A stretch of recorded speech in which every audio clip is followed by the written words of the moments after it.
নমস্কার বন্ধুরা, রাধে রাধে। শ্রী রাধারানীর পাকশালায় আপনাদের সবাইকে স্বাগত। বন্ধুরা, আপনারা সবাই কেমন আছেন? আশা করছি আপনারা সবাই ভালো আছেন। তো বন্ধুরা, আজকে আমি নিয়ে চলে এসেছি নীলষষ্ঠী স্পেশাল ঝরঝরে সাবুর পোলাও রেসিপি নিয়ে। উপোস করলে সন্ধেবেলায় খাওয়ার সময় মিষ্টি কিছু একদমই খেতে ভালো লাগে না, তখন ঝালঝাল কিছু খেতে ইচ্ছা করে। তার জন্য এই সাবুদানার পোলাও একদম পারফেক্ট রেসিপি। নতুন বন্ধুদের স্বাগত জানিয়ে আর পুরনো বন্ধুদের ধন্যবাদ জানিয়ে শুরু করছি এই সাবুর পোলাও রেসিপি। সবার প্রথমে একটা জায়গার মধ্যে আমি 1 কাপ সাবুদানা নিয়ে নিয়েছি। আমি বড় মাপের সাবুদানা নিয়েছি, এখানে 200 গ্রাম সাবুদানা আছে। এবার এই সাবুদানাটা আমি 3 থেকে 4 বার ভালো করে ধুয়ে নেব। অতি অবশ্যই যখন সাবুদানাটা জল দিয়ে ধোবেন তখন এই রকম ঘষে ঘষে ধোবেন, যাতে ওপরে যে পরতটা থাকে সেটা উঠে যায়।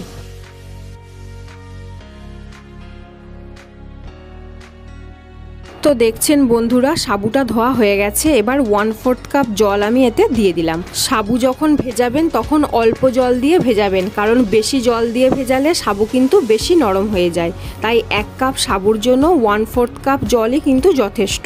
এবার এটাকে আমি 2 ঘন্টার জন্য সোক করতে দিয়ে দেব। এদিকে ওভেনে আমি কড়া বসিয়ে দিয়েছি, কড়া গরম হয়ে গেছে। অল্প সাদা তেল দিয়ে দিলাম। আপনারা চাইলে এই সাবুর পোলাও ঘি দিয়েও রান্না করতে পারেন। তেল গরম হয়ে গেছে, এবার আমি অল্প কাজু বাদাম আর কিশমিশ দিয়ে দিলাম। গ্যাসটা লো ফ্লেমে রেখে কাজু বাদাম আর কিশমিশগুলো আমি ভেজে নেব।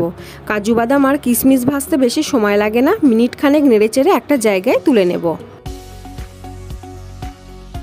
কাজু বাদাম আর কিশমিশগুলো ভেজে তুলে নেওয়ার পর ওই তেলেই অল্প চিনেবাদাম ভেজে নেব। চিনেবাদামগুলো আমি মিনিট 2 মিডিয়াম টু লো ফ্লেমে ভেজে নেওয়ার পর একটা জায়গায় তুলে নেব। চিনেবাদামগুলো তুলে নেওয়ার পর এর মধ্যে দিয়ে দেব 2টো ছোট শুকনো লঙ্কা, একটা তেজপাতা আর 1/4 টিস্পুন গোটা জিরে। ফোড়নটা ভাজা হয়ে গেছে, এবার আমি এতে দিয়ে দেব কুচানো গাজর আর কুচানো বিনস, কিছুটা ক্যাপসিকাম কুচি দিয়ে দিলাম, আর ছোট সাইজের একটা আলু কুচিয়ে নিয়েছি সেটা দিয়ে দিলাম। ভেজিটেবলসগুলো আমরা নিজেদের ইচ্ছা মতো অ্যাড করতে পারি। সিজনাল কিছু সবজি যেমন ফুলকপি, মটরশুঁটি এইগুলোও অ্যাড করতে পারেন। পরিমাণ মতো নুন দিয়ে দিলাম। এবার সবজিগুলোকে 4 থেকে 5 মিনিট ভেজে নেব। একটা কাঁচা লঙ্কা চিড়ে নিয়েছি সেটা দিয়ে দিলাম। সবজিগুলো 5 মিনিট ভাজা হয়ে গেছে, এবার আমি ভিজিয়ে রাখা সাবুদানাটা দিয়ে দেব। দেখছেন বন্ধুরা, সাবুদানাটা কিন্তু একদম ঝরঝরে হয়ে গেছে আর ফুলেও গেছে।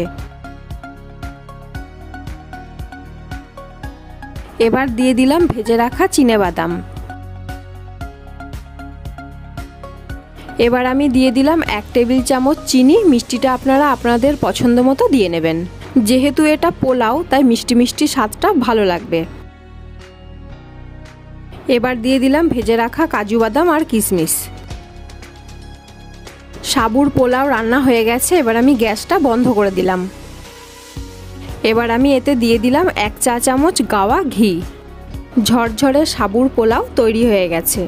তো দেখলেন বন্ধুরা, কত সহজে এই সাবুর পোলাও ঝরঝরে বানানো যায়। তো বন্ধুরা, সামনেই নীলষষ্ঠী, তো নীলষষ্ঠীতে বানিয়ে ফেলুন কিংবা যে কোনো উপোসে বানিয়ে ফেলুন এই ঝরঝরে সাবুর পোলাও রেসিপিটি। তো বন্ধুরা, রেসিপিটা আপনাদের কেমন লাগলো কমেন্টের মাধ্যমে আমাকে জানাতে ভুলবেন না যেন। ভিডিওটা প্রথম থেকে শেষ পর্যন্ত দেখার জন্য ধন্যবাদ।